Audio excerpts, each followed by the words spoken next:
I learned last year that we could stick together as a team.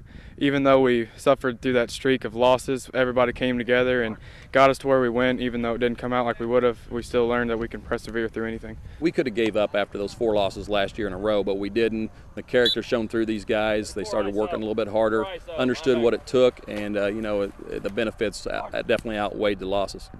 The circumstances of their season read more like a cautionary tale than a Cinderella story. But in the end, Shelby, a team left for dead in October, capped its November by playing in the biggest game of all.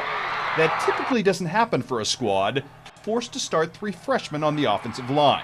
But these were no ordinary freshmen. But those 3 freshmen that played last year, Ryan Larrick, Matt Mueller, and Hadley Roberts just got better, and we're hoping that they get better again this year, take a step up as a sophomore. And then you throw Riley Smith's a senior, who's probably my hardest worker in the weight room and one of the hardest workers out here, and you've got a good mix up there on the offensive line. And this now isn't your typical nucleus of returning offensive talent.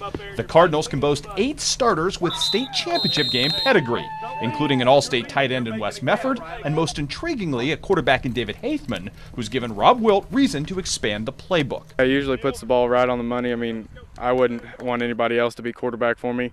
I trust him. I've grown up with him, so I know that he's going to put the ball where I need it. We're going to throw the ball a little bit more this year. David has really matured as a quarterback. He's a great leader. He doesn't say much, but he leads by example. He doesn't get rattled. I can chew on him all I want, and he just doesn't let him bother him. He's kind of one of those coaches in the huddle, and he's going to do a good job for us this year. On paper, running back would seem to be the Cardinals' biggest question mark, now absent Sean Bertrand and Austin Hall. But the options in play this season are both intriguing and versatile. I think we can, because we got some good backs. Alex Blackford, he was hurt last year and we lost him, but I think he'll be good this year. Yeah, we got Trace Windsor. He's going to be our running back this year, and me switching in with him, but we just have lots more backs to switch in and out and keep us healthy. I don't think we're going to have that one guy that can run the ball 30, 34 times like we did last year, Sean Bertrand. But we do got several kids that can run the ball. I like Alex Blackford, Trace Windsor, Andrew Teal.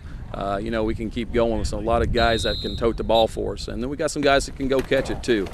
Defensively, the Cardinals do have a few more question marks to answer, particularly at linebacker. But the talent in play and the young talent moving through the system from both an outstanding sophomore and now freshman class suggests that last year's Dome visit may not have been a one-off.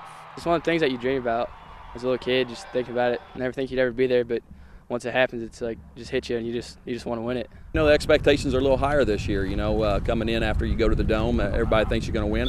I think that's a good thing for us. But we know we got a tough conference coming up, a brutal schedule this year. It's not going to be easy. It's going to be a tough road to hoe.